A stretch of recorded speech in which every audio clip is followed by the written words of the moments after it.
Donc, il y a bien eu dans ces pays des chefs de l'État à 36 ans. Il y a eu des généraux à 40 ans. Pourquoi est-ce que cette jeunesse ne devient qu'un slogan politique aujourd'hui? Citez-moi un jeune qui gère véritablement un poste stratégique et qui a 36 ans. Monsieur Ahmad Ouaïdjo était président à 36 ans. Que la seule solution, quoi qu'on va dire dans tous ces débats qu'on fera, c'est qu'il faut que le chef d'État prenne ses responsabilités et comprenne qu'en réalité, s'il aime le Cameroun, la meilleure chose à faire, c'est d'organiser une élection transparente et de libérer le pays pour aller se reposer. Les promesses du chef de l'État, les paroles du chef de l'État n'engagent que ceux qui y croient. Nous sommes une jeunesse aujourd'hui, nous ne croyons plus en lui. Je suis désolé de le dire clairement, peu importe ce que ça peut coûter, mais nous pensons que pour sauver l'avenir de notre pays, il faut un changement de l'élite dirigeante. Et ce n'est pas mauvais de le dire, ce n'est pas être anticonstitutionnel, ce n'est pas vouloir la sédition, ce n'est pas ne pas aimer le Cameroun, ce n'est pas l'antipatriotisme, ce n'est pas... Docteur Thierry et Vina, je vous vois un peu décontenancé par les propos des jeunes comme vous. Oui, je suis un peu gêné lorsque j'écoute certains discours excessifs. Le Cameroun est un pays, certes, qui a ses dysfonctionnements. Le Cameroun est un pays qui rencontre beaucoup de difficultés dans sa trajectoire. Mais le Cameroun, c'est un pays aussi qui a beaucoup de valeurs. Bonjour les enfants, c'est papa. Mon mur est un asile psychiatrique à ciel ouvert et ma salle d'attente est toujours bondée. Bienvenue à la clinique les enfants. Ce à quoi vous assistez en ce moment les enfants, ça s'appelle le paradoxe de la jeunesse camerounaise. D'un côté, vous avez un Exafran, que je félicite pour sa prise de position, magnifique toujours. D'un côté, vous avez Exafran, qui milite pour que la jeunesse reprenne le pouvoir. Il dit même que c'est un jeune qui était là avant. C'est-à-dire que Paul Biya est arrivé jeune au pouvoir. Ahidjo est arrivé jeune au pouvoir. Les généraux sont arrivés jeunes au pouvoir. Il ne comprend pas pourquoi aujourd'hui, on ne peut pas redonner le pouvoir à la jeunesse. Mais qui en face de lui est en train de lui dire que son histoire où il est en train de parler de la jeunesse là et tout, c'est du n'importe quoi, c'est un autre jeune.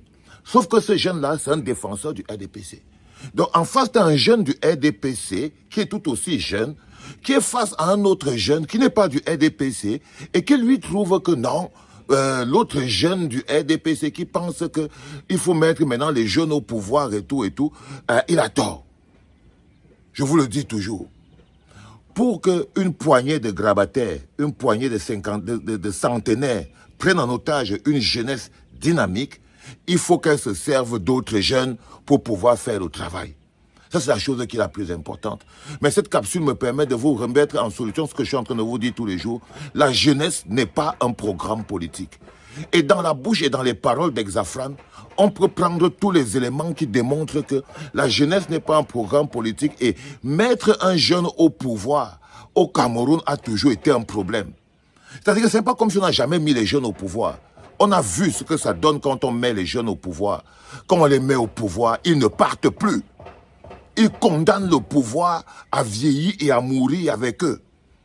C'est-à-dire que quand tu vois un gars comme Paul Biya, si Paul Biya avait pris le pouvoir à 60 ans, il ne serait plus là. Il ne serait plus là à l'heure-ci, même s'il avait mis sur pied la politique de conservation de pouvoir. Parce que dans un pays où on dit que la politique consiste à prendre le pouvoir et à le garder, à le conserver de toutes ses forces, à faire tout pour le conserver, quand un jeune homme de 43 ans prend le pouvoir et qu'il pratique la conservation de pouvoir, je suis désolé, vous êtes parti pour 50 ans.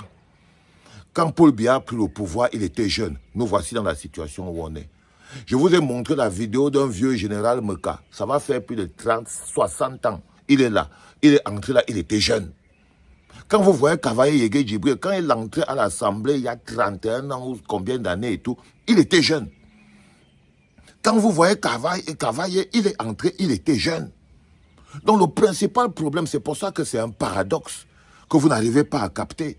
Le paradoxe que vous n'arrivez pas à capter, c'est que le poste de président de la République n'est pas un poste pour venir où les jeunes qui ne se sont pas encore construits viennent se construire. Ça, c'est dingue. Et que lorsqu'on est trop jeune dans un pays où la conservation de pouvoir attrape vite les gens, là où la conservation de pouvoir devient vite l'outil qu'on a besoin pour maintenir le pouvoir, parce qu'une fois qu'on a goûté un peu, on veut caler dedans et tout, c'est le piège du pouvoir. Dès que tu as goûté un peu, tu ne veux plus partir. Dès que vous êtes dans un pays où il n'y a pas de limitation de mandat, Mettre un jeune au pouvoir, ça veut dire condamner le pays. Ça veut dire condamner le pays, surtout dans un pays où on dit que la politique consiste à conserver le pouvoir par tous les moyens du monde. Si c'est ça que ça veut dire, conserver le pouvoir dans tous les moyens du monde, je vous promets, mettre un jeune au pouvoir au Cameroun est une grossière erreur. Quand je prends un bonhomme comme Maurice Kamto, je suis désolé. Même seulement par son âge, il ne pourra pas faire 20 ans. Pas du tout. Pas du tout. Même seulement par son âge, il ne pourra pas faire 2 mandats. Pas du tout. Même seulement par son âge, il ne pourra pas se permettre de laisser une constitution où il n'y a pas limitation de mandat, parce que ce n'est pas dans son intérêt. Mais dès qu'un président est jeune, la première chose qu'il fait, c'est qu'il fait sauter le verrou de la limitation de mandat. Parce qu'il a 30 ans, 40 ans devant lui. Il peut donc rester là 30 ans, 40 ans devant lui. Le Cameroun est dans cette situation, ce n'est pas à cause des vieux.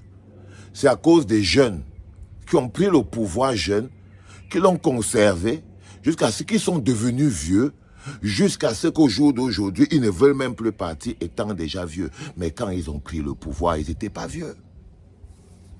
Non, les enfants. Quand ils ont pris le pouvoir, ils étaient jeunes. Ils étaient tous des jeunes. Mais aujourd'hui, ce sont les jeunes qui ont pris le pouvoir après les indépendances, protégés par la bannière néocoloniale. Ce sont ces mêmes jeunes qui sont toujours au pouvoir au Cameroun. Ce sont toujours ces mêmes jeunes. Ça veut dire que c'est toujours Paul Biya. Il est là, 42 ans. Là, il s'apprête à prendre encore 7 pour faire 49 ans. Ça veut dire qu'il veut même dormir comme ça. Là. Non, il n'est pas. On va dire que oh, ce sont les vieux qui ont coulé le pays. Mais non, il faut vous détromper. Ce sont des jeunes qui ont pris ce pays. Ce sont des jeunes qui ont pris ce pays et qui l'ont coulé. Qui ont décidé de vieillir là. C'est-à-dire que dès que tu leur donnes le temps, dès que tu leur donnes la vie, ils sont capables de prendre en otage le pays pour pouvoir jouir du temps et de la vie pendant le plus longtemps possible. C'est pour ça que je parle du paradoxe de la jeunesse au Cameroun. Quand vous voyez des jeunes dire « on veut un jeune », c'est une arnaque. C'est un banditisme. Parce que les résultats qu'on a des jeunes qui ont dirigé le pays, qui ont pris le pays, c'est-à-dire que tous les gens qui dirigent le pays aujourd'hui, c'était des jeunes qui avaient pris le pouvoir. Et aujourd'hui, parce qu'ils étaient jeunes, ils sont restés des années et des années. Voilà c'est ça qui est la vérité. Là, en face d'Exafran, il y a qui? En face d'Exafran, il y a un jeune. Et il y a un jeune qui est là, qui est en train de dire à Exafran qu'il exagère. Mais qu'est-ce qu'Exafran est en train de défendre? Il défend le fait que non, les autres sont déjà trop vieux, ils doivent mettre des jeunes. Sauf que si on vous remet un nouveau Paul Biya, vous savez quand Paul Biya avait pris le pouvoir, tout le monde était content. C'était un jeune qui avait pris le pouvoir. Personne n'aurait pu imaginer qu'en 2025, on serait si Paul Biya serait toujours au pouvoir. Tu aurais pu penser ça en 1982. Personne. Personne. Tu disais ça à quelqu'un que le type, s'il va garder le pouvoir là jusqu'à ce qu'il va venir, il va couler le pays. Personne ne l'aurait cru. Et c'est de là où on est en ce moment. Donc je voulais vous montrer ce qu'on appelle le paradoxe de la jeunesse camerounaise. Ce concept de jeune, il faut le mettre de côté. Il faut le mettre de côté. Je vous le promets, les enfants. Allez, bravo Exafran. Tu as dit ce que tu avais à dire. C'était papa.